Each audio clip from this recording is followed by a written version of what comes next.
কবে মিমে যোগ দিচ্ছেন তোহা সিদ্দিকী? রাজ্য রাজনীতির আঙিনায় এখন তুমুল আলোচনার কেন্দ্রবিন্দু এই নামটাই, তোহা সিদ্দিকী। ফুরফুরা শরীফের পীরজাদা ধর্মীয় প্রভাবশালী নেতা, যার একটি মন্তব্যে আলোড়ন পড়ে যায় রাজনীতির অন্দরে বাহিরে। বেশ কিছুদিন ধরেই চলছে জোর জল্পনা, খুব শীঘ্রই তোহা সিদ্দিকী ও তাঁর ঘনিষ্ঠ সাফিন সিদ্দিকী যোগ দিতে পারেন আসাদ উদ্দিন ওয়াইসির নেতৃত্বাধীন সর্বভারতীয় মজলিস ইত্তেহাদুল মুসলিমিনে অর্থাৎ মিমে। রাজনৈতিক পর্যবেক্ষকদের মতে এই যোগদান হলে বদলে যেতে পারে রাজ্যের সংখ্যালঘু রাজনীতির সমীকরণ। কয়েক বছর আগেই এক জনসভায় তোহা সিদ্দিকী বলেছিলেন, আমি পশ্চিমবঙ্গে আসাদউদ্দিন ওয়াইসির মিমের 1 নম্বর ভক্ত। পশ্চিম বাংলায় আসাদউদ্দিন ওয়াইসির যদি 1 নম্বর কেউ ভক্ত থাকে তার নাম হচ্ছে তোহা সিদ্দিকী। আর সেই এক মন্তব্যই যেন আজ ফের নতুন করে ছড়িয়ে দিচ্ছে গুঞ্জনের সুর। তাহলে কি 2026-এর নির্বাচনের আগে রাজনীতির ময়দানে পা রাখতে চলেছেন তোহা সিদ্দিকী? মিম সূত্রের খবর, আলোচনা চলছে চূড়ান্ত পর্যায়ে। ফুরফুরা শরীফের তরফ থেকেও নাকি চলছে একাধিক বৈঠক। সব ঠিক থাকলে খুব শীঘ্রই দেখা যেতে পারে বড় কোনো ঘোষণাও। প্রশ্ন এখন একটাই, কবে, ঠিক কোন দিনে মিমে যোগ দেবেন তোহা সিদ্দিকী? এ নিয়ে আমাদের একান্ত সাক্ষাৎকারে কি বললেন ফুরফুরার পীরজাদা, শুনুন। ডেস্ক রিপোর্ট, কলকাতা সংবাদ। খবর, খুব শীঘ্রই আসাদউদ্দিন ওয়াইসি ফুরফুরা শরীফে আসছেন। ওয়েলকাম। আসাদউদ্দিন ওয়াইসিকে আগে ঠিক করতে হবে, নওশাদকে ঠিক করতে হবে। আজ থেকে কয়েক বছর আগে আপনি একটি বক্তব্যের মাঝে বলেছিলেন, পশ্চিমবঙ্গে আসাদউদ্দিন ওয়াইসির 1 নম্বর ভক্ত আমি তোহা সিদ্দিকী। সেই বক্তব্য যে বর্তমানে ভাইরাল এবং পশ্চিম বাংলায় আসাদউদ্দিন ওয়াইসির যদি 1 নম্বর কেউ ভক্ত থাকে তার নাম হচ্ছে তোহা সিদ্দিকী।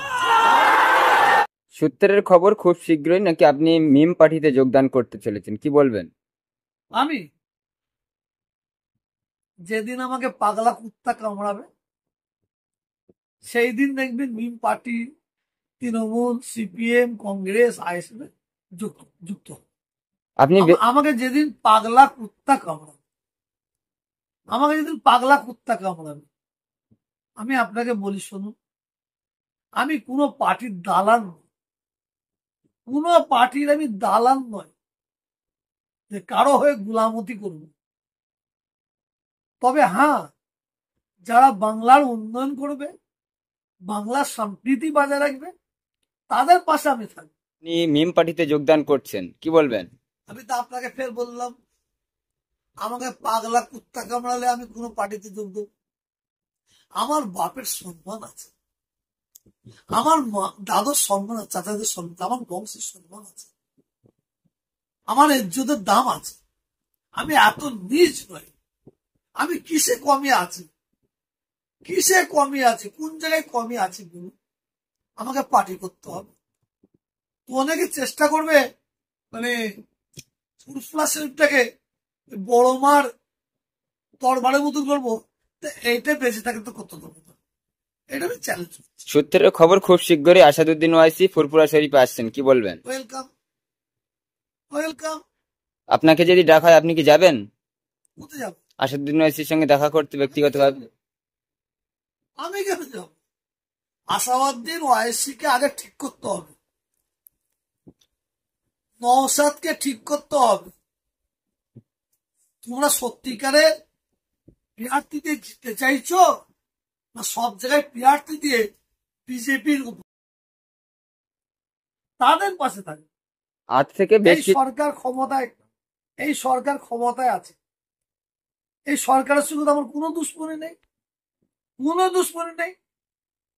আমার দুশ্মনীটা কিসের দুশ্মনী?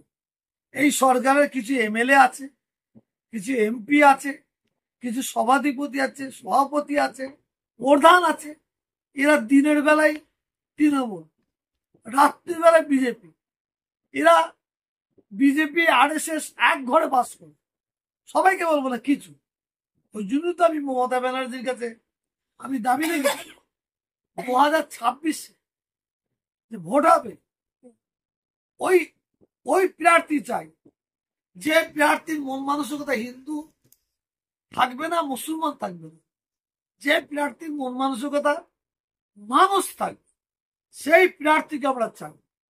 কিছু এমএলএ আছে জানেন, খবর দেন খবর নেন বুঝতে পারবেন তাদের অত্যাচার, তাদের জুলুম, মিথ্যা কেস দিয়ে মানুষকে হাইরান করছে।